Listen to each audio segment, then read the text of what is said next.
Welcome to the Commando cast. I am Mike. I'm Alex. And I'm Andrew, and today we're talking about Mill's triumphant return, we're talking about meta shifts, and regional prep.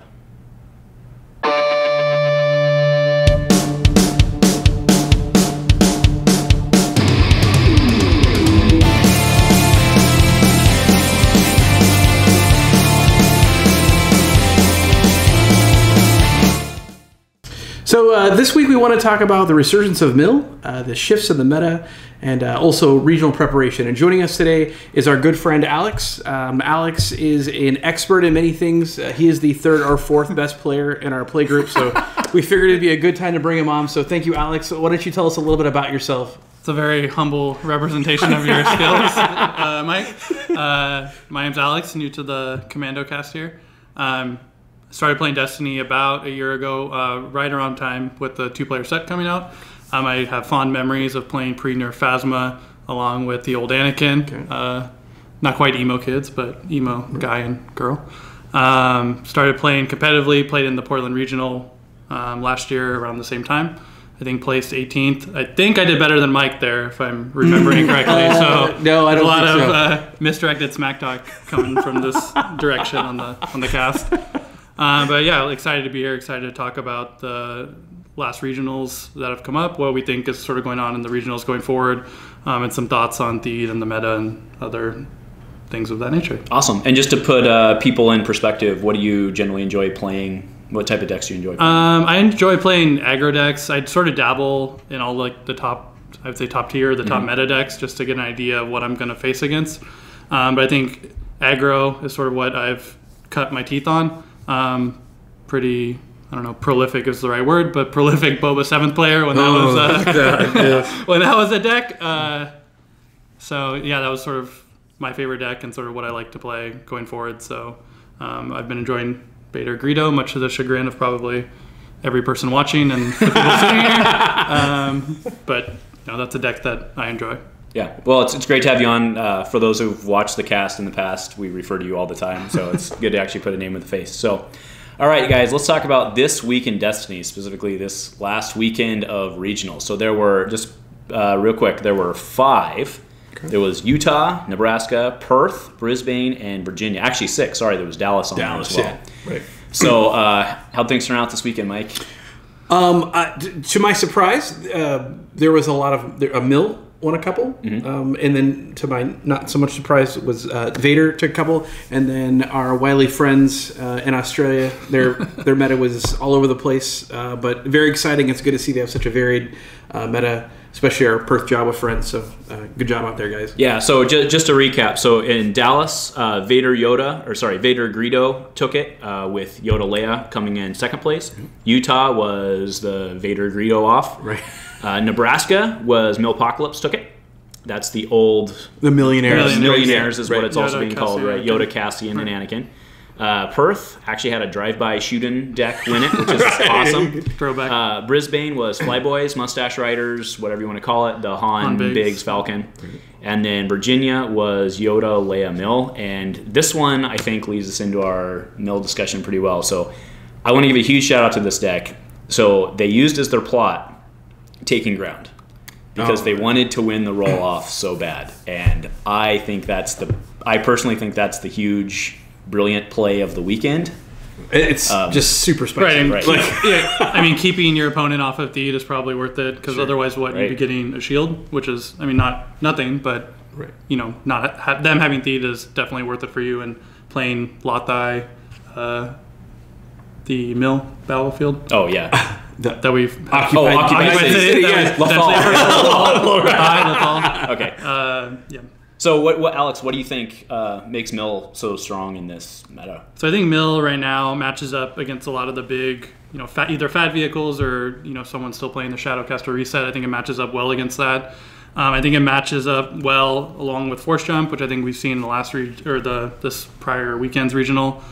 Force Jump being able to soft mitigate Vader's dice, causing him to have to reroll, and then you know you play your removal, and then maybe he doesn't have cards to reroll back in. Sure, it puts him really on the back foot of trying to resolve his damage against you, and so I think Mill just matches up. And coming from maybe not particularly a Magic background, but sort of I think Mill acts a little bit as a boogeyman when decks get too mid-range oriented and maybe too greedy and less aggro focused. Mill comes in to say, hey, you need to play aggro. You can't cheat this way. And I think the Vader decks got really, with friends in low places, Vader's Fist to a lesser extent have gotten really sort of greedy and less aggro focused, and then Mill has kind of sort of come in to punch that a little bit. That's an interesting insight, actually. Yeah. Because it is kind of funny to think of Vader as being a mid-rangey deck, but it truly is, right? It like, sets up. It does a real. Most of these high level Vader decks set up round one with either a No Good to Me Dead. They take their 2 resources and they get that fat play. I mean, in mid range now in Destiny is round 2, right? Where it used to be round 3 or 4, and then late game was 5 or 6 back in the old days. Right. Well, even in the last set's meta, and that's what I was going to say, right? Even the last set's meta, Vader, as he plays today, would have still, I think, been considered an aggro deck. Yeah, but I mean, maybe not. But it's aggro with the speed that we are moving right now is off the charts. It's an aggro deck in the fact that it can easily play a 5-cost support that hits you 3 times. Right. Yeah. I mean, that's. And I think that's the strength now of these Vader Greedo decks, and sort of what it's sort of turning into is it has the flexibility to bash you in the face for 1 million damage with Price of Failure round 1.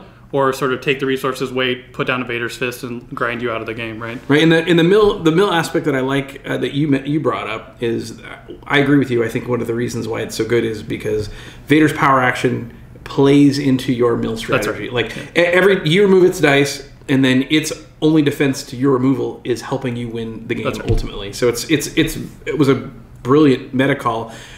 Were you on mill? Were you on that mill deck at the first store championship? You mean the Gongai Championship? Yes. I was running Cassie and Leia. Oh, okay. And then the Bunsen Brewer, which I finally won, was the Yoda Cassian. Okay. That was Mill as well. I got you. But so, I was going to say, I thought maybe you were on that deck before it was hot, but no, I did play around though with Yoda Jin, which runs espionage with that 1-point plot. But I think you need taking ground. I think that's just a fantastic call. Right. Have you worked out the math as far as what 2 to your roll is worth? Like, is that an average 25% bump in your average roll off, or 50%? That'd be interesting to see. So interestingly enough, Alex and I were talking about this today, right? So Vader has what we said 5.33 average on roll off, right? And Yoda, and who are we comparing it to? Anyway, so Yoda has Yoda's he's less than 1. More than less than right. 1. Yeah. So that 2 is basically an extra Vader die. It's Vader's 2.3 ish, right? Or no, 2.16. Sorry. Yeah. So it's basically an extra Vader die to your roll. Oh wow! Like the plot is the plot itself. The plot itself is worth basically an extra Vader dice. Yeah. It's a little less, but. So if you're running a 4-die deck with it, you're basically adding your 4 dice and then on average a Vader die. And except that Yoda is so bad below the curve, right? Then on the other hand, Leia is probably above the curve average. 2-1-2-1-1-0. So she's slightly above 1, but. I don't know. I thought that was pretty brilliant, and I bet that really screwed with a lot of players who are like, "I'm getting my feed every time. Every time I play this deck, I get my battlefield." Woo-hoo. Well, so that brings up another slightly different point, but I kind of wanted to talk about Armored and Theed anyway. So let's go ahead and go into that. So, I mean, we saw from, what was it? I think Knights of Ren Sugi did the count from Dallas, and it was like 46 of 60 or something were running Theed, right? Which I think is pretty consistent with what everybody's seeing everywhere, because Theed's pretty good. And if you're not running Theed, you're running Weapons Factory, which is basically Theed, but I run vehicles, so you can't take advantage of it. Right. And then, maybe this mill battlefield, so Lothal's the other one. But so my question is, are people really starting to just expect 3? I mean, people are starting to build their decks around getting 3 verses at a turn. Oh. So taking that away from them is huge. Have you seen the blockade? I think it's Talzin Iden that can run blockade. Yeah, Talzin Iden with blockade, which is pretty painful. If they get, I still think the armored version of that's better. Probably. I was watching your match with Daniel. Yeah. And I thought he had a really good. He and I have been discussing like when the appropriate time to fire the action sheeting. That deck has got a lot of action sheeting. He's running Iden Han, and he action sheeted first round action 1, so that he could hit the Han special to reduce, because you had already taken you had taken your third, because you were on Han Kira.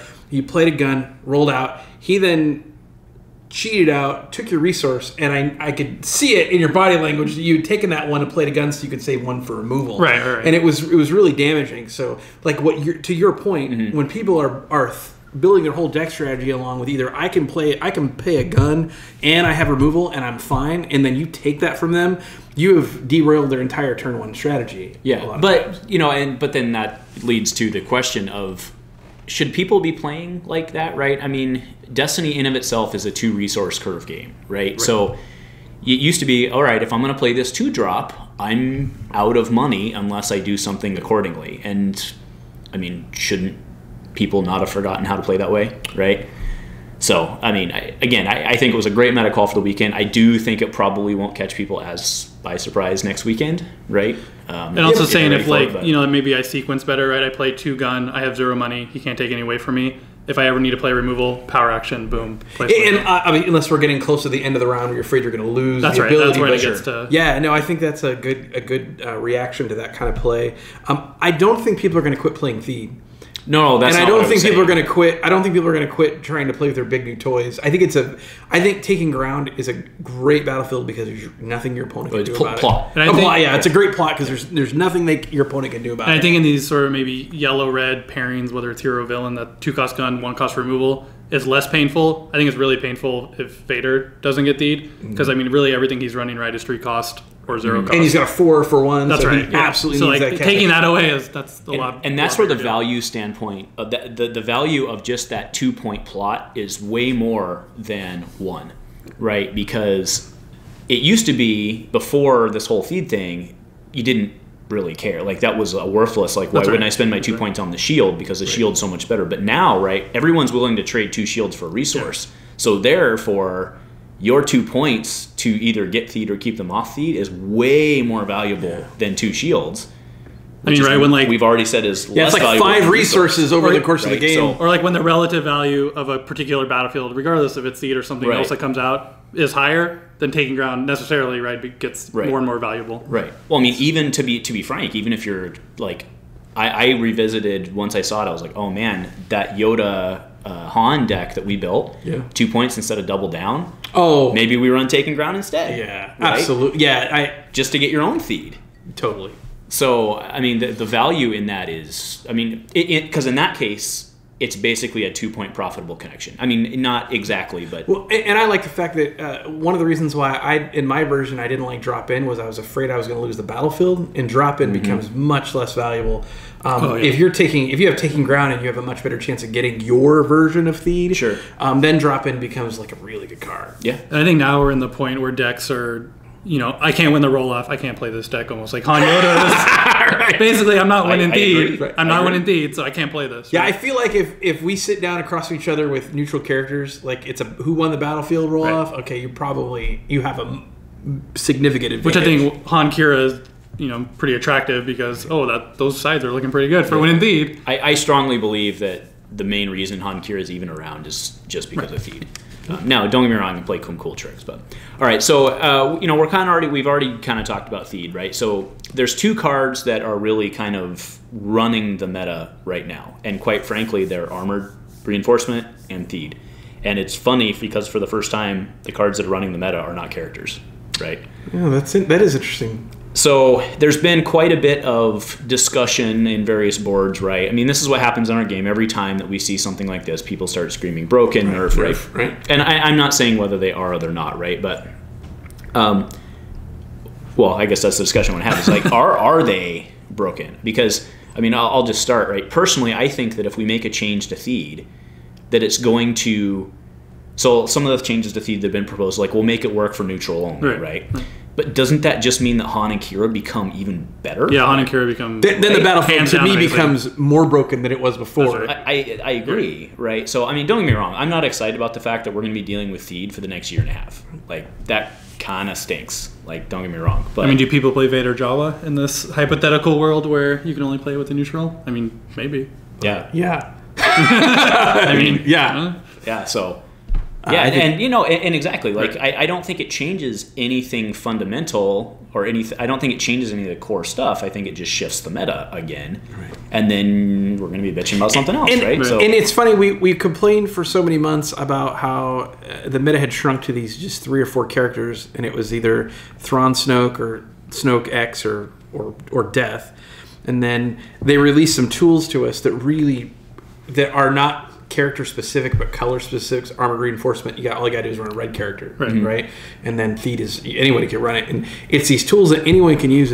And now we have the widest meta I have ever seen in this game. Like I feel like I cannot prepare. It's really hard to prepare for the meta right now because there are so many decks that can do well because everyone has tools they could use. They didn't make one tool that makes one character set good. They made tools that made, I think, all characters good, and I think that's a good thing. And I think upping the resource curve, which I think we can probably agree that Theed has done overall, absolutely. Right, has sort of shift the metric of, well, I can only play 0 cost removal and 1 cost removal if it's amazing, and I can play 2 cost upgrades and basically nothing else unless I have some other thing that's worth playing, like Maul's Lightsaber might be a good example. But upping the resource curve now makes it look like, maybe I should play a 2 cost event. Beguile's looking pretty good when I can get a free resource off of Theed. Or, Rise Again. I'll put Rise Again in my deck because I can feasibly actually play it. And that's interesting. You mentioned that the cost curve increase, and then your idea that is kind of growing in the game. I think there's, with the cycling of, or the cards leaving the pool as we get to this point, there's a couple, especially blue cards, they're really only economic cards that blue has is it binds all things. So once that tool is taken away from blue, I think that probably takes the biggest hit as far as being able to pay for upgrades. So blue's in trouble after rotation. Yeah. I mean, Destiny, they could reprint stuff. Sure, and maybe they're planning on it. I think guard going away is actually guard's pretty rough. Than it binds, but if the curve of the cost keeps going up, then either the inflation of weapon costs has to keep going up to just basic economics, or they're going to have to give blue more ways to because if that happens, blue without a tool to pay for all that stuff, I feel like they're going to get lost in the dust. Like they're not going to. What's the card where you remove blue dice and you play a card? Destiny, right? Yeah, like there's so many of these cards that blue uses to. I mean, Padawans are going away, right? I mean, there's like all these blue. Like, so I feel really. I hope they have a way to figure that. Or this is going to be a yellow-red like fest and Vader like going forward. I find it very hard to believe that under the current situation, we don't see Han and or Kira be relevant for the next year and a half. Like, I don't see any world in which that doesn't happen. Well, they're also very good. They're 11 health.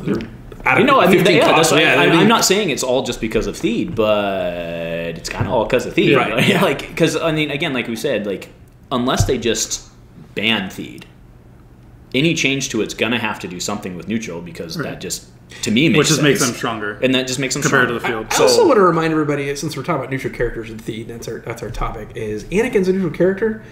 Like, I was running... Emo Kids? Yeah, I was running Kylo and Anakin the other day. Yeah. And that deck always struggled with cash for me. Oh, yeah. And I played with it, and all my money problems were solved. All those pay sides look pretty decent, right? They look pretty were paid for. Right. It was very interesting. My problem I have with it, and it may have been a playstyle problem for me, is I got the Battlefield first round, and because of the nature of the deck, I fell behind. And in order for me to keep to keep them on the battlefield, I really had to leave dice on the table, which is generally that deck is you roll out, you get a bunch of crap you can't resolve, you discard to reroll, you get 8 damage, you close quarters assault, then you hit them. Right? I mean, that's like that. But you can't, worlds. Right? You can't do that if you're trying to chase the battlefield. So I mean, it was cool. It was neat to start the game with 3 resources with that battlefield. Are you winning the roll off though with that deck? I won it the one time. I think the special probably hurts. Yeah, I think I got 5. 2 2 1 1 0 0. I mean, it's the same as Han, 2 right? 2. Oh yeah. but I'm saying paired with Kylo 1, 2, 2, 1, 1, 0. It's not strong. But the thing is, there are so many decks that are running theme. Like even if you don't win the roll off, they take their battlefield. Yeah, but then are you faster than? I mean, I guess you just claim to be faster. You do than some damage and do your thing, and then you try. If that's your strategy, yeah, I mean that's fair. You could be on it. So I just thought that was interesting. And even if you only get it the first round, Anakin's not Darth Vader, right? So he can't spot. He can't spot. He is not. Can't spot Vader's fist. So back to to Armored and Theed. I guess sounds like we're mostly in agreement that it's fine. Things are okay. Things are fine. Armored is great though, because anybody can use it. I kind of wish they had made it maybe a little more restrictive. I think getting any red vehicle only. Yeah, red vehicle only. Then you just have people pulling droid tanks, which. Or ties. You know what? Thematically, it's a red. It's a red. Right. I mean, it has I think it has does it have the Empire First Order guys like in a tank on the front? I think it's that Rogue One where they ambush that tank. Yeah, that's right. Yeah. I just feel like it should probably be red vehicles only. And I think it's a small. And like the color wheel or the color pie of Destiny, where red is just sort of the redheaded stepchild, right? It makes sense that hey, maybe we should give some loving to red. Yeah. So to make it any color, you can tutor any vehicle you want for one cheaper. Sort of cheapens it a little bit, I think. Yeah. I do like the fact though that it helps speed up. We talked about this before a little bit, but it helps speed up vehicle decks. 5-day vehicle deck, right? Yeah, it's wonderful. Like it does allow people to play the deck and the play style they want to play. Whereas in the old days, there would be times when you wouldn't get your vehicle out, you couldn't pay for it. And I think like the Han Biggs deck that won in Australia is a perfect testament to that. And I think it's a really interesting axis that never existed. Like the whole fat vehicle, I'm going to stack up one vehicle, or even Shadowcaster Reset, or Firespray. Firespray. Those are pretty much. Yeah, I think it's a really cool idea that it's a deck that never existed in Destiny and now does, more or less because of armor. And those decks are very counter because we've actually seen a pretty significant, or at least this last weekend, we saw a pretty significant decrease in the number of those vehicles. I don't think we saw any Shadowcaster. We did see a Firespray do well, and we saw obviously Han Biggs win. But I mean, you're seeing Vader pack disable, and you're seeing Mildex play EMP grenades, right? That's not for no reason. I mean, I don't think that's like there seems to be an answer to Armored, and people have to pack a couple cards, but they're not silver bullets, and they're not guaranteed. I mean, so I think it's fine. And it helps even out the rest of the field, because if Vader's running disable in his deck, that deck is worse. That's right. It would be. Right. Yeah. So it is helpful, I think, to the overall health of the game. I think it defines the health of. I mean, think about it right now. We have people teching cards that are otherwise awful, just EMP grenades. Terrible. Yeah, EMP grenades is a great but example. No one ever used to play Taking Ground. No one used to play the EMP grenades. Right, that card Sabotage. Dump your hand to get rid of a vehicle. That's awful. Oh, no, it's great. It'll win you a game. Yeah. You have right now. You have players outplaying players. So the biggest complaint people have had about Destiny the entire career it has is it's too dependent on die rolls. Right. You literally have people outplaying each other right now by teching stuff. Right. And yet people are still complaining. And everybody has 2 focus now, so the dice rolls are. And I don't know the representation of Shadowcaster or whatever these decks are in these regionals, but I think it's probably almost the fear of someone running EMP grenades or the fear of someone running Disable causes someone not to bring Shadowcaster Reset. And I think maybe if that person brought it, you probably would match up okay and probably win a decent amount of games. I actually have a question. Since we're talking about the vehicle decks, I saw a couple of the hero reset decks that were running Shield Generator. Shield Generator is a a 1 cost red hero card only that says if a support's going to be discarded from play, discard this support instead of it, something like that. I thought that was interesting that is a hero only card. Right, so the Fat Firespray can't. Nothing. It has no way to protect itself, right? So, although they did nerf some of the tech that was helping, that was helping the Fat. What was the Shadowcaster? Fat Shadowcaster. They didn't. I mean, it's still viable, and I do believe that the Firespray is viable. But if you run into one person who's got vehicle hate, you're you're Right. done. Well, they nerfed both sides though, right? I mean, they nerfed Sienna, so you can only do one reset, and strategic planning doesn't work anymore. So it was kind of even on both sides. But I'm okay with the heroes having the shield generator or not, because villains have friends in high places, and like so like you run two Firesprays in a Firespray deck. One guy, I forget his name. I'll give you credit in the credits. He also was running ATST. I saw that, yeah. Right, which is brilliant because it can also blow up other vehicles, right? But you don't necessarily pull that one, but you friends in high places, maybe you get it. You can still pay because Beckett's power action is still pretty good. Yeah, and you make money relatively easy with that deck. So. And if you see some of the trilogy's Shadowcaster decks, it would be one Shadowcaster and then one, I think it's the N1 Starfighter, which lets you blow up the other person's Shadowcaster, right? So you can toolbox to armored reinforcements, pull in which one do I need when I need it, right? That fat Firespray, I've seen that deck play a couple times on TTS, and every time I watch it play, it is ultra dominant. Like, it's almost like I don't think I've ever seen a close game or that deck ever lose. I'm sure obviously it has, but I'm not saying, but I lost with it this weekend. I got rolled pretty hard in the last final, but. Is that video up yet? No, it's not. Well, it will be by the time this is up. But the just meaning Mike hasn't seen it yet. But the that deck, I had more fun playing that deck this weekend than I'd had in a long time. Like, it's a fun deck to play just because you get a bunch of dice on the table. You're rolling a bunch of dice, and I didn't even reset the Shadowcaster. I might have reset it against you, maybe. Yeah. You play Firespray? Sorry, that's what I mean, Firespray. I may have reset it like one time, but like most of the time, Sienna dies like right away. Right. So her job is to make that cheddar, right? And throw in a +2 occasionally. I mean, anyone that's not killing Sienna is probably not playing correctly. You're not playing correctly. But anyway, I had a lot of fun with that deck. Anyway, so let's move on. So our regionals, they're coming. So both of these gentlemen, I believe, are headed to Washington. I'm gonna head to Washington. And to Olympia. It's a sunny Olympia. Or actually, it's a Lacey. It's Lacey. It's in Lacey, which is a wonderful place. I kind of feel bad for them that they're going to spend all that money getting all that trophy stuff, and I'm going to bring it back to Oregon. But better. I can't leave a trophy in Washington. That just feels we got to take bad. it back. Yeah. So I do just want to throw out. So Mike. For all you, all you Seahawks fans playing Mike's Cardinals fan. He hates the Seahawks. So target Fury right of here. 1,000 suns. I hate the Seahawks so bad. Oh my god. And I'm a Seahawks fan, but I will also talk smack about the Supersonics, which no longer exist. The Washington people can't even cry about that. So we'll revive we'll revive the I-5 rivalry. With your non-existent basketball team. All right, so sorry we talked sports on gaming. Right, sorry. No more sports ball. Go sports. Yeah. But all right, so what are you guys thinking you are going to... I do not want you to say what you're going to bring, because that's not what I'm asking. But we're not giving away tech, not giving away that trophy that easy. Right. But what are you expecting to face after everything that changed this weekend? Okay, so if I know anything about Washington, is that they're a bunch of milling people up there, and I love you guys. By the way, that's what we've seen. Right. I love you guys. By the way, I have some good friends that play up there. So, but they do. Those guys they were on Mill before Mill was hot, and they're good at it. Yeah, a few that I remember from last regional were on Mill, like before it was cool. So yeah, they were. And if I recall, the first big store championship win with Mother Mando's was also a gentleman from Washington. Oh, okay. I believe. Okay. And then he also, I believe, either won or did very well the next week playing the Piet version. Okay.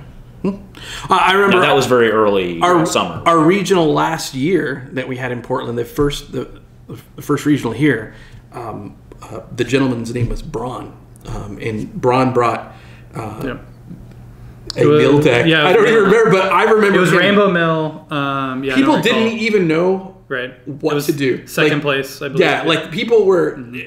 I would watch him play because I was playing like an aggro deck, so I had 5-die villains. So I was like, oh, game's over in 12 minutes, great, I'm going to go watch other people play. So he'd be at like 20, 28, 29 minutes, and the people he was playing, they were just perspiring. Right. And he was just sitting there behind just a truckload of shields. And I remember thinking to myself, man, I hope that is not what this game devolves into across the board. And think we're getting there. Maybe it has again. I mean, it does seem that, I mean, we've seen it, I think, for at least the last 2 metas, and you could even argue that early Legacies was the same way, or at least in Trilogy side, but I think early Legacy was the same way, that we come out swinging and then we end up in mill, and that seems to be kind of where we keep landing. Yeah. I think it's good. Well, I think, right, like early metas, I think Mike and I have talked about this, but it's aggro focused. Mm-hmm. It's sort of, the aggro decks sort of try to get bigger and bigger and move more to mid-range until, to beat out the other aggro decks, to sort of outscale them or outramp them. And then at some point, that gets pushed to a limit, and then mill is the big bad guy that says, you've gone too far, you need to go back a little bit, right? I think that's sort of where we are with mill now. And I think to a certain extent, Millionaire's doing really well. I think probably the Yoda Leia deck, Leia 2, is probably more well-versed or better in that matchup, and that's sort of like the pinnacle, probably pure mill deck, right? I just feel like the Leia Yoda version, to me, it just feels faster and better. Oh, it is. Like, no, it is. I mean, I was watching the Virginia regional, and I'm at a volleyball game, and I'm watching Manton like totally dominate this Vader player. I look away for like 5 minutes to yell at a ref. I looked back, and the game is over. Like, Vader just came back from like 6 cards in total deck in hand, and he had just won with I went back and learned he just played a ridiculous Friends in High Places into a Fear and Dead Man. Yeah. And it would just crash the board. Yeah. And I feel like it's harder to protect 3 characters. Obviously, they have more hit points, but I think just the 2-player one is the 2-character one is so much faster. Like, it's just so much more damaging into the. Yeah, and I think you risk more in the Yoda Leia that one of them just gets spiked off the face of the earth in the first round. And I think the 3-wide is probably a little more resilient. Second chances, Force Illusions. I mean, I guess both have Force Illusions, but the second chances, I think, really add some more buffer for your health points on your team. But the Yoda Leia, I think, is just more potent as far as straight mill. It's like an aggro mill. But if she rolls in and hits you, or hit and run into Commando Raid on a 2 discard is just. I mean, so we talked about time walking, right? I mean, that's you're being time walked. But let me ask this question for you guys based on what you just said on Fear and Dead Men, right? So if you hit for Fear and Dead Men, you just hit for 12. I get it, but you just put 4 into each character. If you Fear and Dead Men against a 2-wide, you just put 4 into each character. Correct. Now let's think about it. Yoda's still there, same health points. Leia is only 11, and Cassian's at 10. So you still put each character just as close to death as you would have. It is easier, though, to protect 2 characters with shield generation than it is to protect 3 characters. But ultimately, you really only need. I mean, when you're let's be realistic. When you're doing the shield generation, you're only going to be protecting 1 character. That deck can protect all the characters. That's because it has a whole bunch of shields. Right. But your job is to protect 1 character. Right. Yeah, you only need to win. You only need to win, right, with a single character. I mean, to a certain extent, depending on where the game state is, right. I think Yoda and Leia are sort of like, if we're talking about a mid and mid, right? That's sort of a mid and mid in mill. Whereas if you lose Yoda round 1 or beginning of round 2, it's like, I mean, it's pretty much Scoop City, right? Like you're done. Yeah, in the mill apocalypse, right? That's the engine. You lose the engine. right. Let's move on to the next game. Let's move on to the next game. That's fair. And I think the mill, I mean, hitting your hand, right, is not particularly easy unless you have Anakin's Pod Racer out, right? Or you're hitting the mill side, or you're hitting the discard sides on Cassian or Anakin, whereas Commando Raid off a 2 discard side from Leia is just backbreaking. And you rarely lose a bunch of your first 5 cards when you're playing against Millionaires. It's the end of the game. That's right. When that's the clamps come on. When you see a second chance on Cassian and there's points, and I think we've played enough mill or seen enough mill from the Mill Apocalypse deck where you get to an in-game state where you're like, I literally cannot do enough damage to clear out second chance and kill this character before I lose, right? Like, I don't think Yoda Leia is ever in that state. Strategically, though, I feel like Yoda Leia can hit your more key cards at the beginning of the game, and I think that's what, to me, makes it feel... Well, and like I said, that's why I was trying Yoda Jin, and I do think Yoda Leia is better only because of the 2-point plot, right? But that was kind of the theory. Like, I'm willing to trade that 1 discard side on Leia and the potential power action because I get a guaranteed card. Right. And I think there may be an angle for Yoda Jin, but I do think the Leia one's better. Yeah. Because with the flipping in that deck, you can get the 2. Right. And the power action on Leia is sort of like a nice bonus. But I think you're probably not getting full value off it. Certainly not off of Yoda, really, but maybe on their other 2 side when I've taken out 4 of their cards, might as well take off 2 from the top. Sure. I mean, the only other advantage that Jin would have is that you can play Surgical Strike. Right. And then you don't necessarily have to pack the EMP grenades. But again, that EMP grenades has the 2 discard side, has a whole bunch of disrupt sides. It adds a lot of other value just than blowing up. You know what the nastiest mill card is, like in those Jin decks, is Jin's Blaster. Like, who would have thought that like a card that is a 3-cost redeploy, I don't nasty blaster. I don't think you'd play it though in the Yoda Jin version. But it works really well in Yoda. Oh my god! In Jin that thing is a backbreaker because you get to reroll her die and take a card off the top. It's like, oh, I'm sorry, I rolled 2 damage. I'll just reroll those to discard. It's almost like the other way around, like almost like a pseudo Anakin's Pod Racer. You're not hitting 2 from the hand, but you're hitting 2 from their deck. Right. So good. Right. Yeah. So I mean, I think that's good. So you guys are expecting to see what? I think. What do you think you're going to see? I mean, I think it's probably really easy to predict that you're going to see Vader, right? Sure. And I honestly am not anticipating the numbers because what our regionals like second week, first week of February, so we still got a month away. I don't anticipate those numbers to go down really in any amount. He is easy to play. I mean, he's actually not, but at an entry level point, he's easy. And this is sort of, and I don't want to get too much in the Vader discussion that you guys talked about in the prior. Now jump in, baby. Jump in. We haven't really got to say.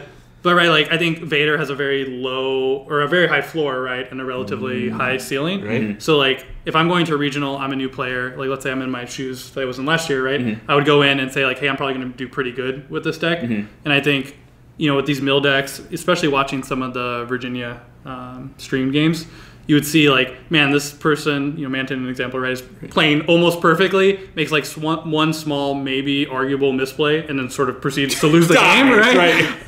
Being able, especially in these long tournaments with 9, you're playing 10 to 15 games, sort of like putting the burden on you as a player to play perfectly in those games to win. That's a lot, right? Like to play mistake free. Vader Greedo, right? You have a lot of room for error and still win those games. Yeah, that's more what I meant by it's easier to play. And there was a guy, I'm glad that our game is getting big enough that people are feeling confident enough to come to a regional when it's their first or second month playing the game.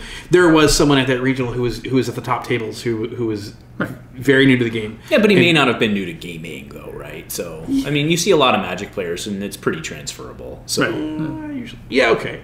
I mean, you get your teeth kicked in around here for at least 6 months, even if you're new for Magic. Like, I mean, I would say that deck has made it so that new people can come in and play. Like you said, they have a very high floor, which I don't think is a bad thing. I think the reason I want to play it is because I feel like I could take that deck to a higher level because I have. And it's also really easy for that deck to tech to sort of match up. Like, I need to do well against Mill. Okay, let's put in at odds and Vader's Meditation Chamber, right? And like, oh, cool, I win that matchup. Or I go from maybe 40-60 to 60-40, right? Ooh, the Meditation Chamber. Yeah, that's like 100%. That's like that. Okay, cool. I win Scoop City. Yeah. Like the Mill player sees that. And it's not only one card.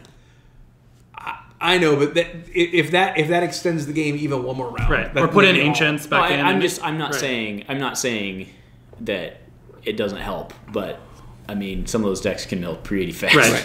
But it's also, if you're going against one die Cassian versus Vader, and it's, if that does save you even one turn, you're going to win, right? Yeah.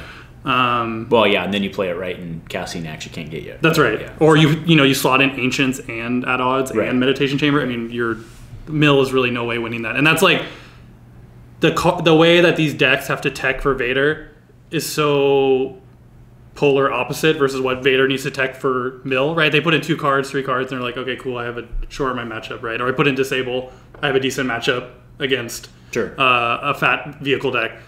Decks have to tailor themselves to Vader to even stand a chance. Right, and that weakens them against anything else. Right, that's right. Whereas Vader's like I don't You're losing care. so much out, like trying to play Vader's game or trying to modify your deck to what Vader wants to do, and Vader has to like, oh cool, I put in 3 cards and and they're cards that help me kind of win anyway, right? I get to draw a card. At odds is, you know, a 1-for-1. Granted, you have a restriction conditional, you know, odd number card, but like a 1-for-1 removal is okay. Like, does anyone feel bad about playing that? No. Disable, I mean, yeah, you probably feel a little bad playing that, but even disabling the other mirror matches Vader's fist. Okay, that's and I think sweet. that's probably what that card is in there for. Is the mirror man, because that would be a game finisher. Like okay, like cool. I have him fist and so do you, and you're like, oh, it's gonna be a fist off, and they're just like, nope. Yeah. So I think that's what we're gonna see in Washington, and then Portland. A little later. A couple weeks later. I don't even know. Honestly, with the way that the things are changing right now, I don't even know that. That's worth trying to predict. Yeah, because is there a chance that Convergence is out? No. No. Come on, guys, that's terrible. That's terrible TV. Come on, give me a hot take or something. No. All right. I was originally on that hot take like 2 months ago, and I thought earlier we were like, it might be out. Like, there's no way. With the communication that we've had, no way. I mean, what was it last year? We've only had one article come out from FFG. They at least give us 2 or 3, and then all of a sudden you get like that deluge. And last year was Portland Regional a week after Legacy release, or was it a week after the draft kit release? We had the starter shot ahead of time.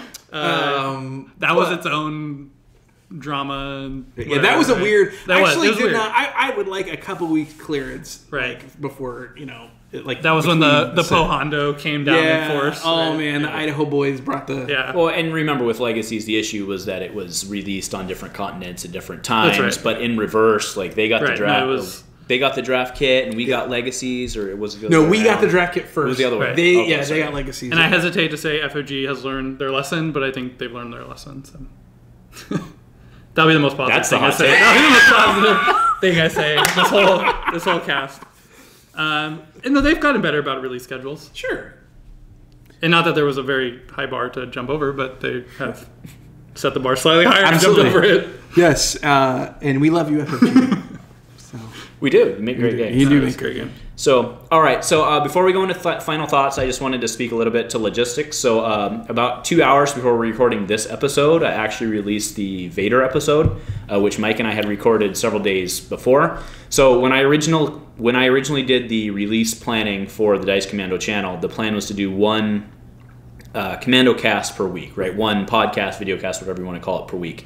That is not it is sustainable because that's what we like, but it is not good TV because things are changing so fast right now during regional season. So we are going to pick up the pace on that. This we are shooting and getting out because the whole point on the Vader episode was we shot it last week and then we made a lot of predictions actually that ended up being accurate, but releasing it 3 days after they all happened. It doesn't make us look like prophets. It makes us look like copycats. Right. So we need to pick up the pace on that. So you're going to see more Commando casts than one per week coming out. We'll get that out. And then once we can get out of regional season, we'll slow back down to that pace. In the meantime, you're going to see a gameplay decrease because I don't want to hit 8 episodes a day, right? Or 8 videos a day because you're just not going to watch them all. So anyway, that's the logistics portion. So Mike and I do apologize, kind of. More contents. Don't apologize for that. They love seeing this, man. Come on, are you kidding me? So anyway, that's just the reality of it. We're going to increase the pace. You'll see a little less gameplay, a little more Commando cast while things are changing, and then we'll revert back, especially February once. We'll still have games from Saturday, correct? Absolutely. And that's actually going to be the issue we run into is finding enough days, because I like to post one per day, but finding enough days to get them all posted, we're going to start getting double dipping. So, double darn. Post, anyway, so moving into final thoughts. First, I want to thank Alex for joining us. We're certainly going to have Alex on in the future, probably after he wins regionals. After I do better than Mike, I'll talk about how much better I did than Mike. No, but we'll have Alex on again. So again, thanks, Alex. Mike, what do you got coming up this week? So this week we have I can't make Saturday. I love your Saturday game. I'm so sorry. I had such a good time last time I went, but I'm stuck in volleyball heaven with my beautiful daughter Paige, who is the first year of club volleyball. So I'm gifted with driving to Washington for a tournament on Saturday, but I'll be having our normal Are you going Monday. to Lacey? Am I what? Going to Lacey? I am not. I'm going to Longview, which I've never been to. Is Longview? Oh, that's not. Oh, it's across like from Astoria? Yeah. No, Longview's like up north. Okay. But anyway, you know, guys, I'm sure. That's right. It's payback because I missed my first Monday Night Dice in months. I think it was. I wanted to be a real boy and watch the BCS championship. So that was a good game to watch. Go Sports. Yeah. Go Sports. Sports. As far as final thoughts go, I just want to give a quick shout out to a couple content creators who I've been listening to your stuff, and you have inspired me to get with Andrew, and I was very honored when he asked me to participate in this. So I want to thank you guys, Your Destiny podcast, our Danish overlords. Thank you. And Mr. Chip, a discard to reroll. You're like one of my favorite. I was driving here and I got to listen to a little bit of your podcast, and I just want to give you thank you and give you a big thumbs up and stay positive, my friend. So I thank everyone who makes content for this, and keep it up, guys. It really does inspire me. So thank you. Great. How about you, Alex? What do you got coming up? I think just to shoot off my hot take, I think vehicles will make a resurgence. I think we're going to see by the time we get to Portland Regionals. I think we're going to see sort of maybe mill on the uptake, but then decks designed to punish mill sort of also on the uptake. And I think, the cat and mouse of the meta updating, I think beautiful. If I'm calculating the math out correctly, I'm doing it in my head here, I think the Portland Regional will see sort of a resurgence of vehicle decks. Maybe we'll even see a Snoke deck, because I think that there is one, right? Oh, yeah. Waiting in the... Eric thinks so. Yeah, it's waiting. It's somewhere. I think it's designed to come out. Snoke Executioners. It's still a thing. I was thinking Afro Executioners, but Snoke Executioners makes sense. I think it works. It's 30-point Snoke Executioners. Anger seems pretty good. And I don't necessarily have any content creator shout-outs right now, and I'm saying this right now, and I'll repeat it. Anyone that comes out with an Excel chart of who wins the roll-offs based on your gauntlet matchups, that'd be really useful, and I would use that all the time. Okay. That's my hot take suggestion. Nerds, get your spreadsheets. Yeah. Well, I was working on one today, but I have real stuff to do for my real job. So it's funny. All right, so other than that, I want to thank both these gentlemen. Thank you guys for watching. Again, if you like what we're doing here, please throw us a like and subscribe. As Mike so aptly put last time, hit that little bell so you get the updates when we post, so you can be the first or second person to watch. Yeah. Right. Other than that, go Commando. Go Commando. Go Commando.